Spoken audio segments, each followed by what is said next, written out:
fala de hoje representou um panorama acerca da questão qual é a relação que existe entre linguagem, o pensamento e a cultura.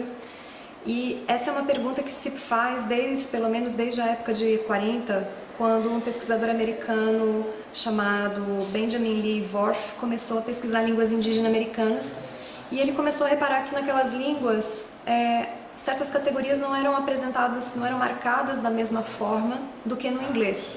Então isso levou ele à conclusão de que, já que na língua não existem certas categorias, ou certas categorias são representadas de forma diferente, isso implica que a cognição, o pensamento e até mesmo a percepção da realidade é diferente de acordo com a língua em que você cresce e a língua que você adquire. Isso significaria que adquirir uma segunda língua, uma terceira língua, implicaria em você mudar também a sua perspectiva, o seu ponto de vista sobre o mundo. Seria então você se apropriar desse instrumento cultural, dessa capacidade de interpretar outras culturas como se fosse a sua própria. Essa é uma hipótese que é chamada de hipótese Whorf, exatamente por conta do nome do pesquisador que primeiro propôs. E hoje em dia a gente já não acredita nessa hipótese dessa forma tão radical. Mas nós encontramos várias evidências de que sim, existe uma inter-relação entre o pensamento e a linguagem. E essa inter-relação ela se dá exatamente através da cultura, através da criação e elaboração do que nós chamamos de artefatos cognitivos. O que seria um artefato cognitivo? Um sistema numérico complexo é um artefato cognitivo. Antes de ter um sistema numérico complexo, nós não conseguiríamos resolver equações de segundo grau. Apenas depois que nós inventamos o sistema numérico é que nós podemos, então, desenvolver mais e mais aprofundamentos com base nesse artefato cognitivo.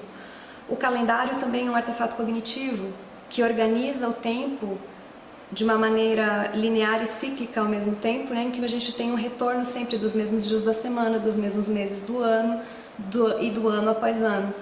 E o fato de nós termos o calendário molda a nossa percepção de tempo. Como é que a gente entende o tempo? Se a gente entende o tempo de uma maneira cíclica, em fases que se repetem, ou se a gente interpreta o tempo de uma maneira linear.